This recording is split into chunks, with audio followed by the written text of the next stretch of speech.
El 21 de febrero de 2018 a las 12 de la mañana abrió sus puertas la Feria Internacional Arco. Todas las obras de arte están preparadas para recibir la atenta mirada de los visitantes, aunque en la Galería Elga de Alvear nos encontramos con una pared en blanco. ¿Estaba previsto así? Quizá para descansar la vista de tanta obra. Y si no es así, ¿dónde está y por qué no se pudo ver?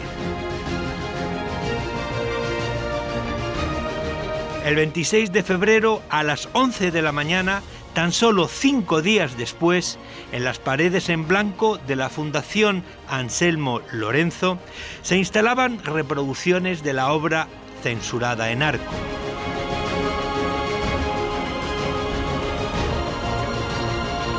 Santiago Sierra fue el artista que se pretendió ocultar por exponer la obra Presos políticos españoles contemporáneos, que le aportó, sin embargo, más visibilidad.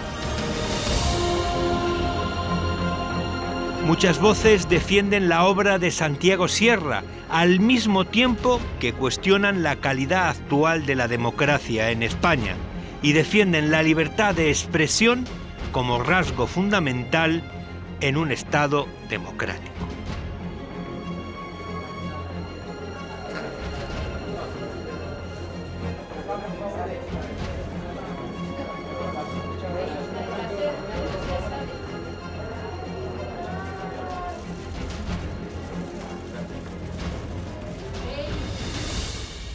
Sobre si esta pieza hubiera tenido o no hubiera tenido el mismo eco si no hubiera incluido el tema catalán, ¿no?, que es el que está en Candelaro. Yo creo que si no lo hubiera incluido probablemente no hubiera salido en ninguna parte ni hubiera ocurrido nada. Pero quiero señalar que aquí se está hablando de mucha gente, no solamente de los Tres Jordis, que es de lo único que se habla y que me da rabia pues porque yo quería presentarlos como parte de un colectivo más amplio de presos políticos. Os voy a leer lo que dice la Asamblea Parlamentaria del Consejo de Europa.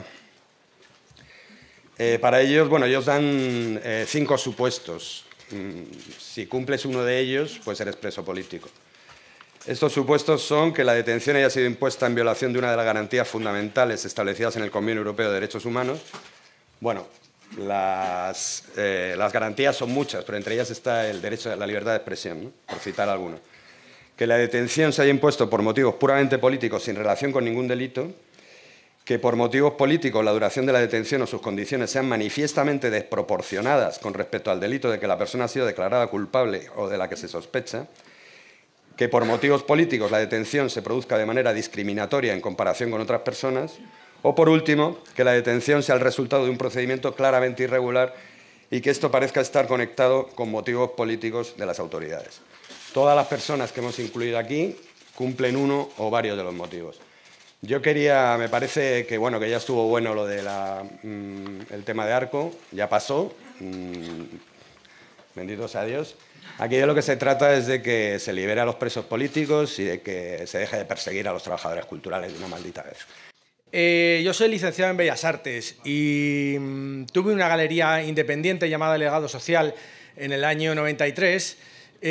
Simultáneamente coincidimos en el tiempo con la Galería El Ojo Atómico, donde también empezó a exponer Santiago Sierra en colaboración con Tomás Ruiz Rivas, y nosotros expusimos, por ejemplo, artistas que empezaban como Daniel Canogar, que hoy día vemos que es una persona muy reconocida.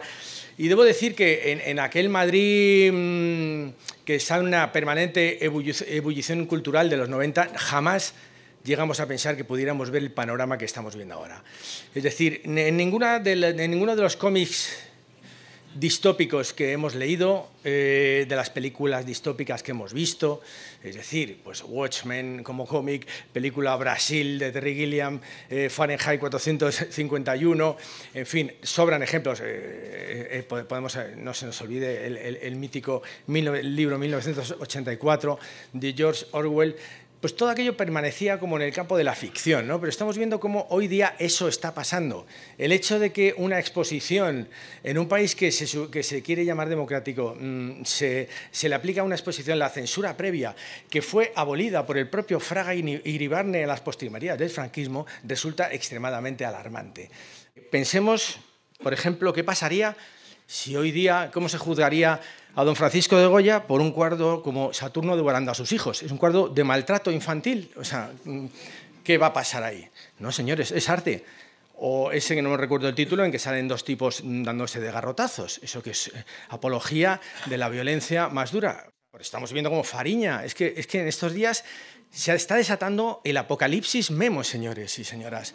Es el apocalipsis memo, es encumbrar la memez, encumbrarla y convertirla en ley. Eso es peligrosísimo. Es peligrosísimo porque si se criminaliza la cultura, venga de donde venga, se criminaliza el pensamiento y por extensión, evidentemente, cualquier opción política o social que la libertad de cada ciudadano quiera elegir. Entonces, bueno, simplemente, y para no enrollarme mucho, puntualizar que solo los fascismos, solo los regímenes autoritarios criminalizan por igual las palabras y los hechos, que solo los fascismos y las teocracias y los regímenes autoritarios criminalizan las obras de arte y las destruyen. Vemos con qué gusto los talibanes destruyen monumentos, porque les parece que eso es malísimo.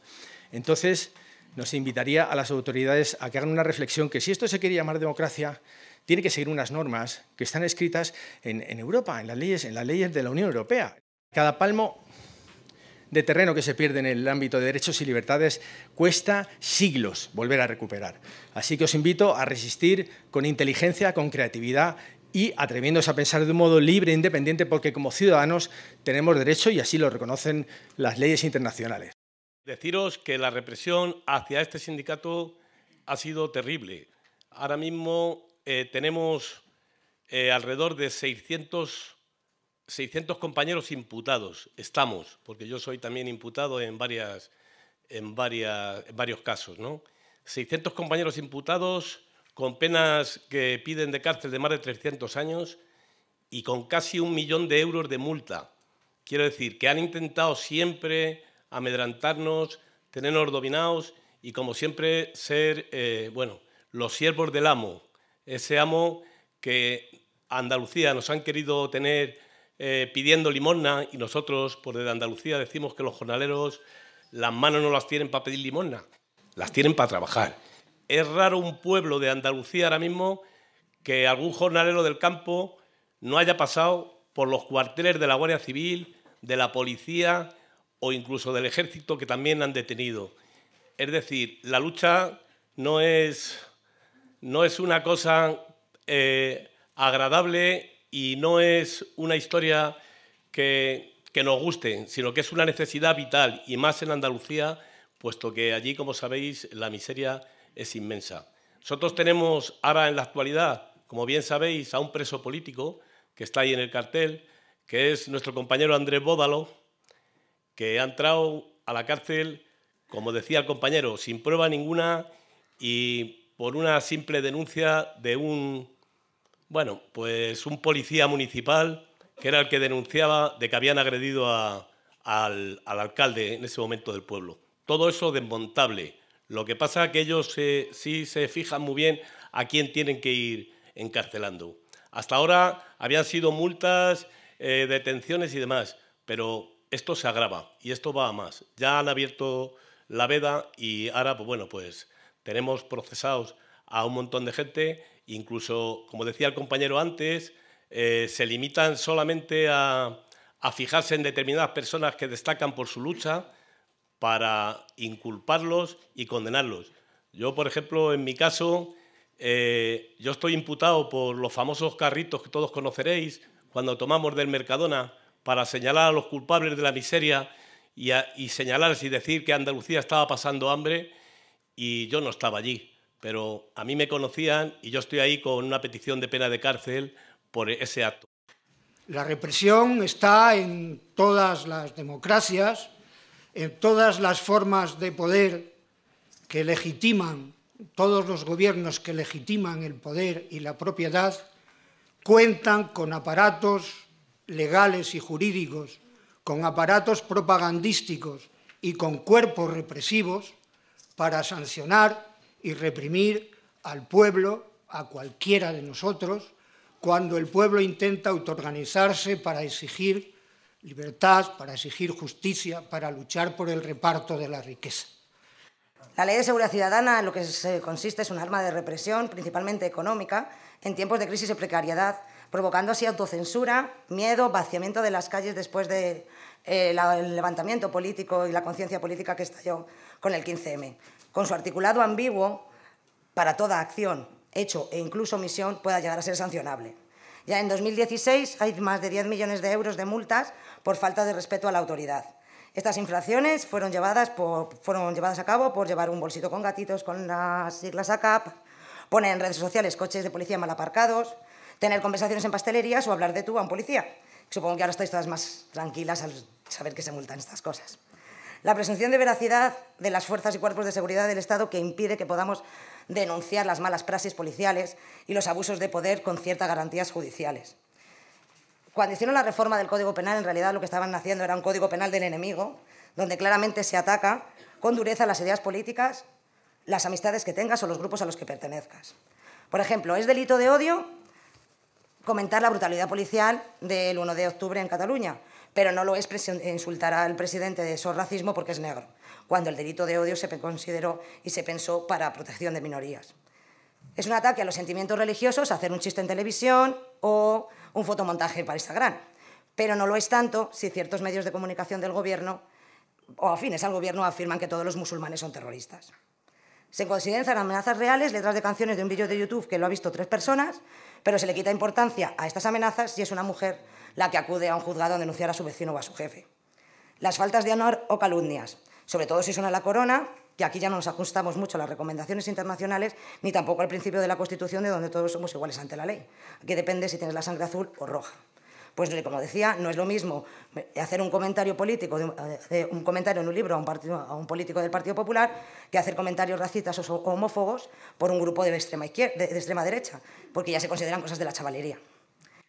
En esta obra artística, Santiago Sierra ha querido visibilizar la existencia de presos políticos en el Estado español, sin focalizar ninguna ideología en concreto, pero dejando claro el amplio espectro de posiciones políticas, especialmente de izquierdas, demostrando que son personas encarceladas por hacer públicas sus ideas, integrantes de piquetes de huelga, miembros de sindicatos, nacionalistas vascos, catalanes, gallegos, miembros de organizaciones culturales, artistas, raperos, poetas, titiriteros, anarquistas, jóvenes acusados de desórdenes públicos por una pelea de bar, activistas por la amnistía de los presos políticos. Todos ellos han estado y están en la cárcel, por leyes injustas como la ley Mordaza o por la aplicación interesada y torticera de estas leyes caducas. El Gobierno, una vez más, ha movido sus peones y, con la complicidad del PSOE en un primer momento, los gerifates de IFEMA han querido silenciar al artista. Pero les ha salido el tiro por la culata. La reacción de indignación ha corrido pareja a la gravedad de los hechos.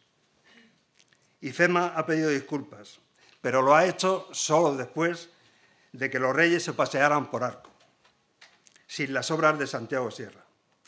El Gobierno, de forma hipócrita, se ha lavado las manos y el PSOE ha desautorizado a Margarita Robles, que en el colmo del cinismo dijo que la retirada de las fotos de los presos políticos en Arco estuvo bien para quitar crispación política. Nosotros fuimos presos del franquismo y ellos son presos políticos de la monarquía.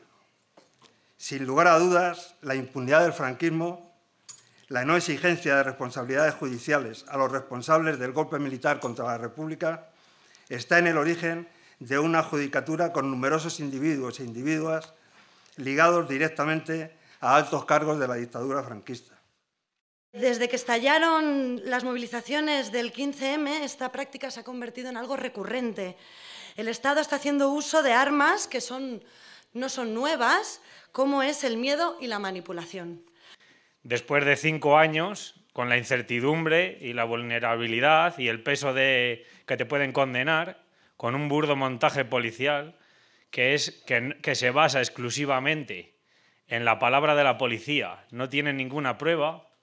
Nosotros tenemos vídeos, ellos también los tenían, tuvieron la desfachatez de borrarlos porque, imaginamos, no salía nada bueno para ellos y los borraron. O sea, somos los propios acusados los que tenemos que defendernos, buscar las pruebas hasta debajo de las piedras. Por suerte, en la era digital, ¿no?, mucha gente tiene móviles y mucha gente los graba.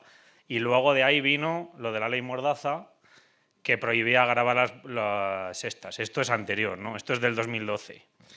En principio a mí las 9 años de prisión que me pedían, luego me bajaron a 3 y luego ahora este mayo pasado, al igual que mi compañero, que de 7 años de prisión que le piden actualmente a día de hoy, si nosotros nos declarábamos culpables, el fiscal quería que simplemente decir que si nos declaráramos culpables ya no entrábamos en prisión y tal, pero ahí quedaba la cosa y no hay juicio ni hay nada.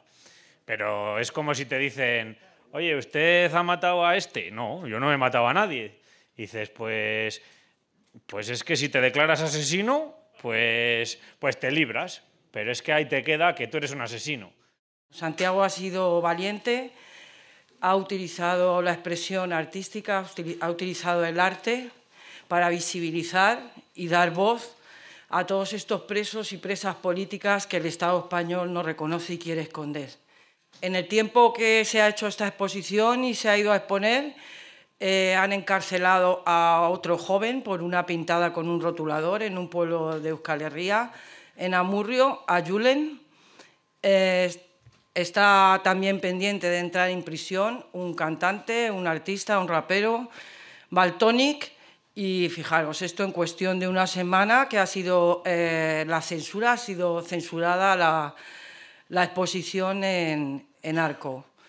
Todos estos hombres y mujeres han soportado, antes de entrar en prisión, y soportan la criminalización, la difamación en los medios de comunicación masivos, abusos y torturas policiales, juicios políticos e indefensión. Es curioso también comprobar cómo el Estado, en cuanto se habla de presos políticos, sale corriendo, carraspea, no sabe qué hacer, se pone nervioso, no sabe cómo tratar el tema. Y a la vista está del debate que ha generado pues la censura, ¿no?, de la obra de Santiago Sierra en el IFEMA. La propia Fiscalía sacó una nota de prensa que dice que el reiterado uso de la expresión presos políticos se aleja de la realidad. Es una figura incompatible con nuestra democracia y, por tanto, no puede ser aceptada por esta Fiscalía. El Ministerio Público nunca ha perseguido manifestaciones políticas, sino conductas delictivas presuntamente cometidas por personas que, en razón de su cargo público, debieron respetar la legalidad en el ejercicio de sus responsabilidades. Vemos que, evidentemente, lo que hace el Estado, lo que hace cualquier Estado de este planeta, es negar la existencia de estas consideraciones más allá de lo jurídico en determinados casos. Ha habido decenas de detenciones, hay personas que han ingresado durante meses en prisión provisional, y todo para que finalmente tanto Pandora 1 como Pandora 2 como Piñata acabaran archivadas y sobreseídas, porque después de 4 años de instrucción de las causas, de cientos de horas de intervenciones telefónicas, de 17 tomos de instrucción en la Audiencia Nacional, resulta que no había absolutamente nada por donde pudiera tirar la Fiscalía. Pero ha habido personas que han estado en prisión durante todo el tiempo que ha considerado el juez de instrucción oportuno.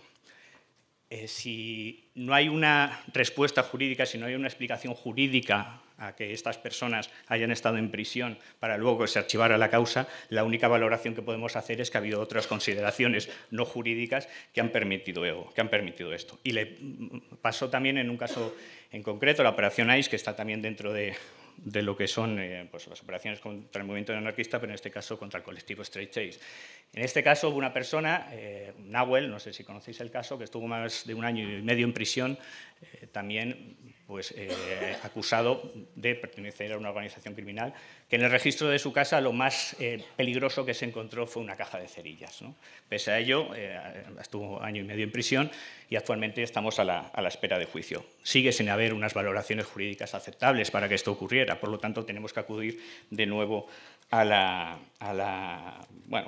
que hay otras consideraciones políticas que lo han permitido. lo más revolucionario está siendo pedir que se cumplan los derechos y garantías procesales. Y en ese sentido se está diciendo hasta la saciedad, y lo ha dicho Santiago al comienzo, que hay una definición muy clara por parte del Consejo de Europa respecto a qué es preso político, y hay un apartado que es, yo creo, el cajón desastre donde se van a parar todo este tipo de procedimientos. Muchos de los que están en la exposición